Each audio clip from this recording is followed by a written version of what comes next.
Bueno, vamos a continuar hoy hablando acerca del equilibrio. Para esto vamos a establecer lo que es un sistema y lo que son sus alrededores o entorno. El universo es el conjunto de todo y nosotros la parte que vamos a estudiar es el sistema. Sería lo que en fenómeno de transporte usamos como volumen de control. Para delimitarlo con respecto a los alrededores o el entorno, pues usamos una frontera. Esta frontera puede ser real, física o puede ser ficticia. Simplemente nosotros estamos delimitando nuestro objeto de estudio. Una vez que establecemos cuál es nuestro sistema, pues hay que definirlo en función de sus propiedades.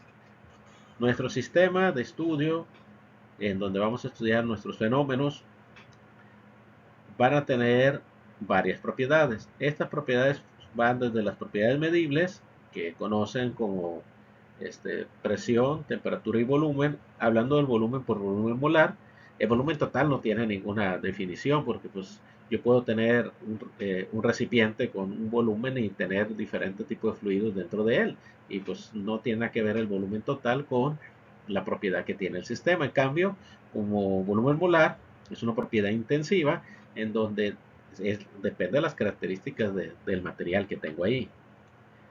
Entonces vamos a tener el volumen, recordemos volumen molar, temperatura, presión, que son las propiedades que nosotros medimos. Estas tres propiedades que son medibles se relacionan junto con otras propiedades que tiene nuestro sistema. Estas vamos a definir, por ejemplo, tenemos la energía interna, tenemos la energía libre, la energía, perdón, la entalpía, la energía libre de Gibbs y la energía libre de Helmholtz, que son formas de monitorear o de medir, de establecer el movimiento de las moléculas bajo diferentes esquemas, ¿no? Cuando hablamos de energía interna, estamos considerando las sumas de la energía que tienen, de las moléculas que tiene mi sistema, por su movimiento de rotación, traslación y sus choques entre esas moléculas. Cuando hablamos de entalpía, aparte de esta energía interna que ya tengo, le agrego la suma total que tiene con respecto al volumen que ocupa en el espacio con los alrededores. O sea, la entalpía, por definición, si recuerdan, se calcula como energía interna más el producto de presión-volumen, donde esa presión-volumen es el efecto que tiene mi sistema sobre los alrededores, ya que este se puede compactar o expandir. Entonces es una diferencia de cómo monitoreo la energía que tiene mi sistema. Sigue siendo la energía que tiene el sistema, simplemente que en uno le agrego el efecto que tiene sobre los alrededores. Sin embargo, estas dos formas de energía no son las únicas maneras de establecer la energía que tiene mi sistema. También existe lo que se conoce como energías libres, en donde yo, por ejemplo, la energía libre de Helmholtz es la energía interna, pero le voy a restar la parte de esta energía interna que no será útil para realizar un trabajo. Entonces la energía libre de Helmholtz es la energía interna menos el producto de T por S, temperatura por entropía. Porque esa es una energía que no va a ser útil, que no va a ser aprovechable. Es decir, aunque tengo en total esta energía interna, no toda esa se puede aprovechar para realizar un trabajo. La parte de la energía interna que se puede aprovechar para realizar un trabajo, pues le llamo energía libre de Helmholtz. Y la misma se aplica para la energía libre de Gibbs. La energía libre de Gibbs es la parte de la entalpía, pero le estoy restando las pérdidas que voy a tener porque no es toda aprovechable para realizar un trabajo. Y la pérdida es menos T por S, sigue siendo el mismo producto, debido al desorden que van a tener las moléculas por la temperatura que en ese momento tengan. Entonces, son estas que están en rojo aquí, son formas de medir la energía que tiene mi sistema, pero la miden de diferente manera. Aparte, entonces tenemos las propiedades medibles, tenemos estas propiedades que son formas de energía, forma de monitorear la energía, y tenemos otra propiedad muy importante que no es una forma de energía, que es la entropía, que tiene que ver con, sí, con el gradiente que se tiene del movimiento de las moléculas por el aumento de temperatura al agregarle o al aumentar la energía interna. Ese cambio es a lo que le llamamos entropía. Y esta propiedad se utiliza mucho o se utiliza pues para establecer cuánto de la energía que tienen mis moléculas por su movimiento es aprovechable o no. Esto porque debido al aumento de temperatura y al movimiento de las moléculas, parte de esta van a generar un desorden interno, y ese desorden interno va a hacer que cuando yo quiero obtener la energía para producir un trabajo, no toda sea aprovechable. En total entonces tenemos ocho propiedades para establecer un sistema. 3 medibles, 4 formas de energía y una propiedad que nos indica cuánto va a ser, a través del producto con la temperatura, cuánto va a ser la parte de energía este, que no es apta para realizar un trabajo. Pero de todas estas propiedades, si ustedes se conocen dos, todas las demás están definidas. Las ecuaciones de estado utilizan 3 propiedades medibles, y obviamente ustedes recordarán que cualquier problema, si ustedes quieren encontrar el volumen, teniendo presión y temperatura, o la temperatura teniendo presión y volumen, o la presión teniendo temperatura y volumen, lo pueden calcular a partir de una ecuación de estado, que puede ser cualquiera, puede ser una gas ideal, o puede ser una ecuación de estado cúbica, o etcétera, pues, ecuación virial o demás. Aquí la idea es que si yo conozco dos de esas medibles, también debería de poder establecer cuáles son la energía interna, la entalpía, la energía libre de Helmholtz, la energía libre de Gibbs, inclusive la entropía. Aunque estas propiedades no son medibles, hay maneras de establecer cuál sería su valor. Lo que tiene que entender es que para establecer dónde se encuentra mi sistema y compararlo con otro, yo necesito dos de estas propiedades, cualesquiera de esas dos.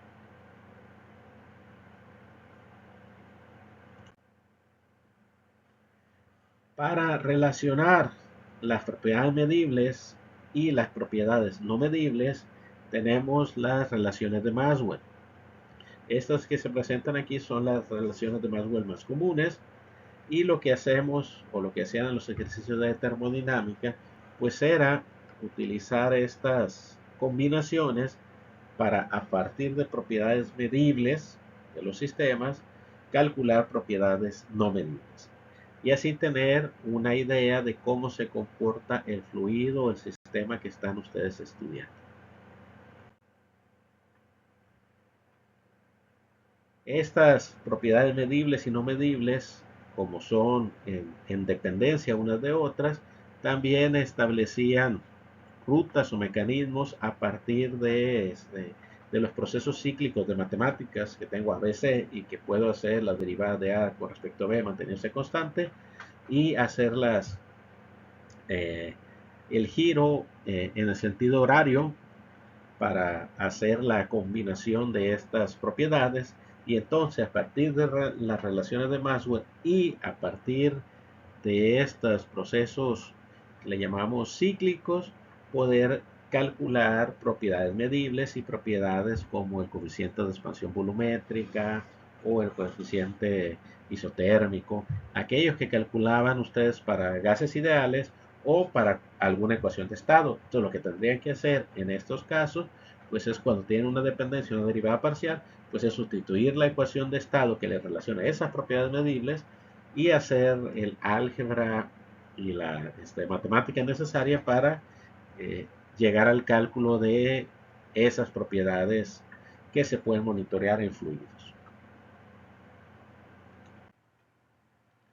Hablando de los potenciales termodinámicos como funciones de sus variables naturales, que pueden ser variables térmicas o mecánicas, hablando de estas propiedades como son la energía interna, la entalpía, la energía libre de Helmholtz y la energía libre de Gibbs, pues se pueden calcular a partir de cualquiera de las dos propiedades, de cualquiera de las otras dos propiedades conocidas. Pero la manera más fácil es a partir de sus variables canónicas, aquí llamadas naturales, como por ejemplo la energía interna, que se calcula de manera más directa a partir de la entropía y el volumen, o la entalpía, que se calcula a partir de la entropía y la presión. La energía libre de Helmholtz, que se calcula a partir de sus variables temperatura y volumen. Y por último, la energía libre de Gibbs, que se puede calcular a partir de sus propiedades de temperatura y presión. Para definir que un proceso, un fenómeno, es un fenómeno espontáneo, en termodinámica quiere decir que se puede realizar, que no viole ninguna de las leyes de la termodinámica, pues usamos de manera primaria el cálculo de la entropía. Sin embargo, para usar la entropía se requiere calcular el cambio de entropía del fenómeno y el cambio de la entropía de los alrededores para calcular pues el cambio de entropía del universo. Está definido que el cambio de entropía del universo tiene que ser positivo, no puede ser negativo. Es decir, aunque yo mi sistema lo termine ordenando, pues los alrededores o el fluido de trabajo que use para ordenar se va a desordenar, y el desorden que va a ocurrir pues tiene que ser de en mayor cantidad que el orden que yo logré. Eso es un principio de la segunda ley de la termodinámica. Entonces esto restringe que para poder calcular si un proceso es espontáneo se requiera el calcular las propiedades del proceso, pero también de los alrededores.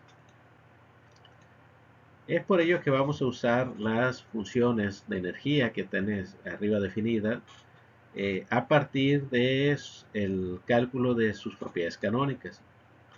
De manera general en matemáticas vieron lo que eran las derivadas parciales, un diferencial total, por ejemplo, de m, de cualquier propiedad m, que depende de dos variables x y y, pues se calcula a partir de la derivada parcial de la propiedad con respecto al cambio de una de ellas manteniendo la otra constante.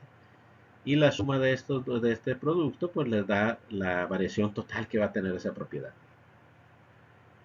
Entonces, definiendo a partir de las variables canónicas, en la parte superior, por ejemplo, la energía interna, que se calcula a partir de entropía y volumen, pues nos permite establecer a partir de esta ecuación que el diferencial total de energía interna pues es el diferencial parcial de energía interna con respecto al cambio de entropía manteniendo el volumen constante, y luego la parcial de la energía interna con respecto al volumen manteniendo la entropía constante.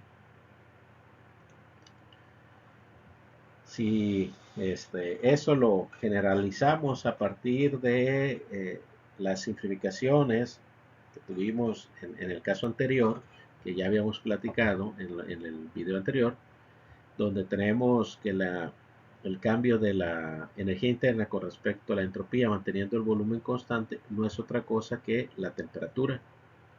Acuérdense de las relaciones de Maxwell que teníamos o las definiciones fundamentales. Y el cambio de energía interna con respecto al volumen a entropía constante, pues no es otra cosa que la presión. Entonces lo que nos queda es que la derivada total de energía interna es el producto de T por el diferencial de S menos P por el diferencial de B. O sea, ya sustituimos lo que equivalen las derivadas parciales. Esto nos da una forma de calcular el cambio de energía interna.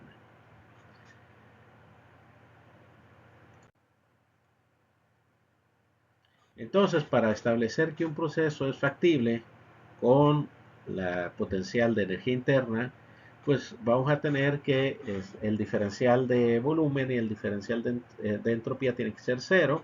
Por lo tanto, pues estamos estableciendo que necesitamos mantener constante el volumen molar y mantener constante la entropía. Mientras el volumen es algo medible y calculable, la entropía no es algo medible directamente y mucho menos controlable. Entonces, Si solamente queremos estudiar el sistema y no los alrededores, la energía interna nos restringe a que en el fenómeno que queramos establecer si es factible o no, tengamos que tener constante la entropía. Es algo que va a ser difícil de lograr. Entonces, si en lugar de usar esta función de energética usamos la entalpía, pues sucedería algo similar.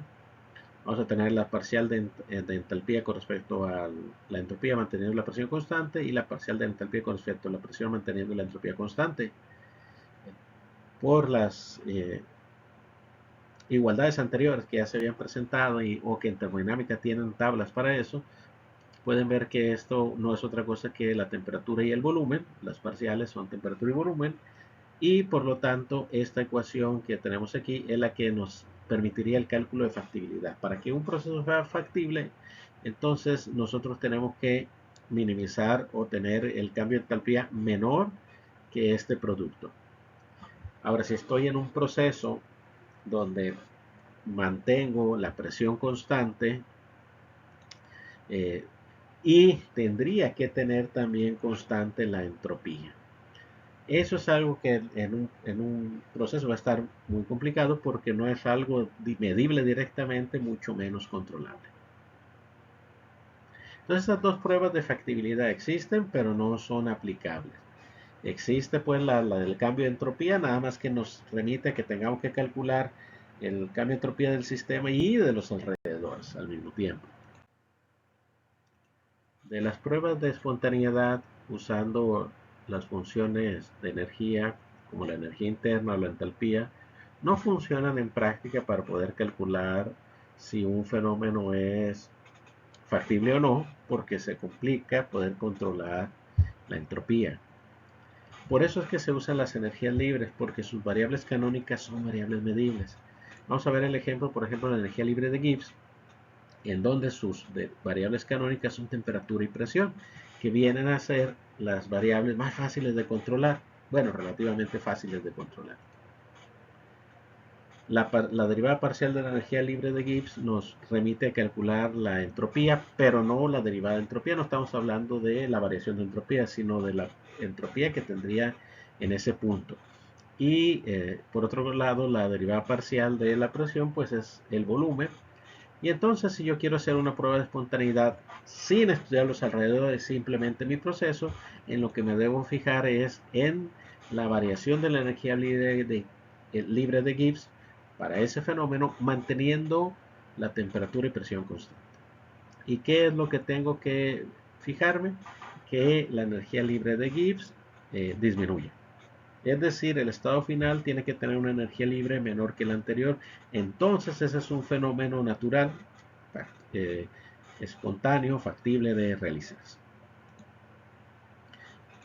Cuando tenga diferentes fenómenos que vamos a estudiar, hay que ver que si se maximiza la energía libre de Gibbs, o sea, voy a un punto de mayor energía, ese proceso es imposible de realizarse, no es natural. No va a ser espontáneo. Mientras que si el proceso disminuye su energía, entonces ese es un proceso espontáneo, es factible de realizarse. ¿Hasta dónde se va a realizar un proceso, un fenómeno? Pues hasta que no haya cambio en la energía libre de Gibbs. Es decir, que si el cambio de energía o el estado inicial y final son los mismos, entonces me encuentro en un punto de equilibrio. Un proceso, un fenómeno va a ocurrir hasta que alcance la estabilidad, alcance el equilibrio.